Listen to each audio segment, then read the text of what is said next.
Dans cette vidéo, je vais te partager 9 conseils que tu dois absolument connaître si tu veux te lancer dans des travaux de rénovation, alors que ce soit pour chez toi ou pour tes investissements. Donc, je t'invite vraiment à regarder cette vidéo jusqu'au bout si tu as pour projet de faire des travaux dans tes biens immobiliers. Alors, les conseils que je vais te donner sont issus de ma propre expérience dans l'investissement immobilier. Et c'est vrai que si tu ne me connais pas, je suis Candy Paulestin et je suis le fondateur de la communauté des sprinters. En fait, ce sont des personnes qui investissent dans des immeubles de rapport. Et justement, dans cette vidéo, je vais te partager toutes les leçons que j'ai pu tirer de différents chantiers que nous avons pu réaliser au sein de cette communauté pour que toi justement tu puisses éviter de commettre certaines erreurs.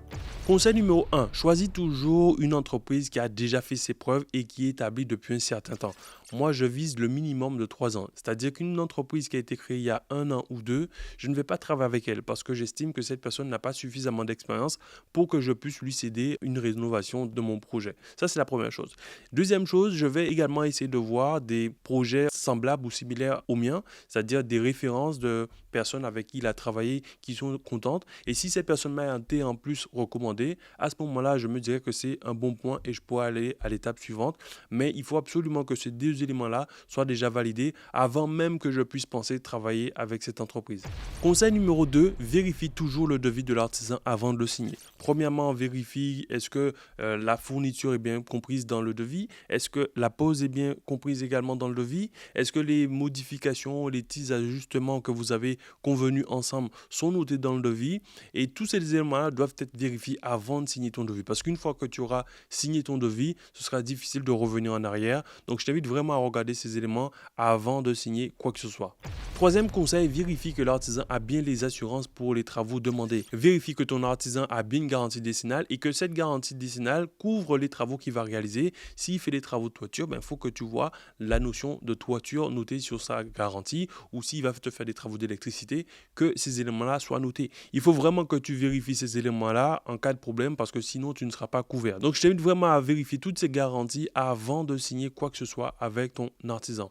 Conseil numéro 4, fais attention au versement que tu vas faire. C'est-à-dire en fonction du montant du devis, il faut éviter déjà au démarrage du chantier d'avoir versé plus de 50% du montant du chantier, parce qu'on ne sait jamais ce qui peut se passer. Et deuxièmement, quand tu feras tes versements intermédiaires, essaie de faire en sorte que tes versements soient en adéquation avec l'avancement du chantier. Tu ne vas pas verser 80 ou 90% du budget du chantier à un artisan alors que ton chantier est avancé à seulement 30%. Donc c'est justement du bon sens, c'est de te dire, ok, si j'ai versé déjà moins de 50% au démarrage du chantier, j'attends que le chantier soit au moins à 50% pour faire un deuxième versement, mais toujours avoir une espèce d'équilibre, c'est-à-dire que tu ne verses pas trop par rapport à l'avancement de ton chantier.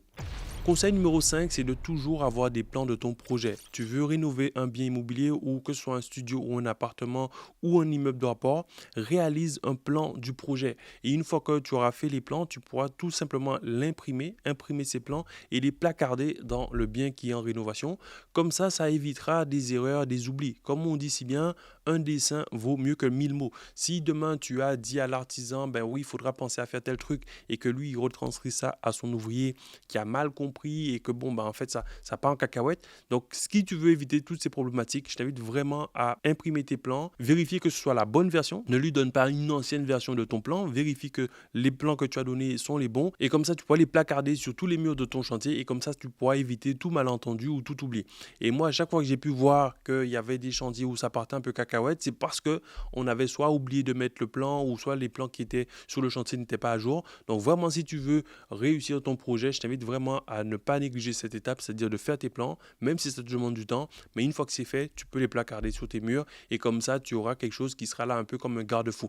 Parce que c'est comme si tu étais tout le temps là sur le chantier à dire attention les gars, il y a ça à faire et toi quand tu viendras vérifier ton chantier ou faire le suivi, tu pourras d'un coup d'œil voir est-ce que le chantier part dans la bonne direction puisque le plan sera directement affiché sur le mur. Conseil numéro 6, c'est de faire régulièrement des visites de ton chantier. Alors tu as beau leur mettre des plans de ton projet sur les murs, mais tu n'es pas à l'abri que quelqu'un ait mal lu le plan ou j'en sais rien, qu'il a oublié quelque chose.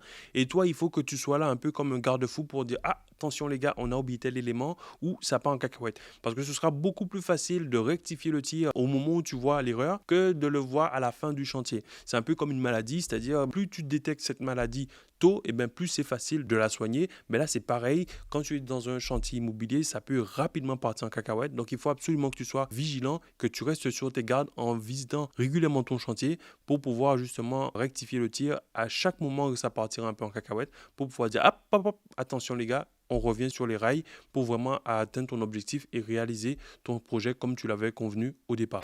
Conseil numéro 7, si ce n'est pas encore fait, abonne-toi à la chaîne parce que ici tu vas trouver plein de conseils sur la rénovation, sur l'investissement immobilier. Donc c'est clairement quelque chose que tu ne dois pas louper. Donc je t'invite à le faire maintenant. Donc il faut absolument que tu cliques sur le petit bouton rouge qui est juste en dessous de la vidéo.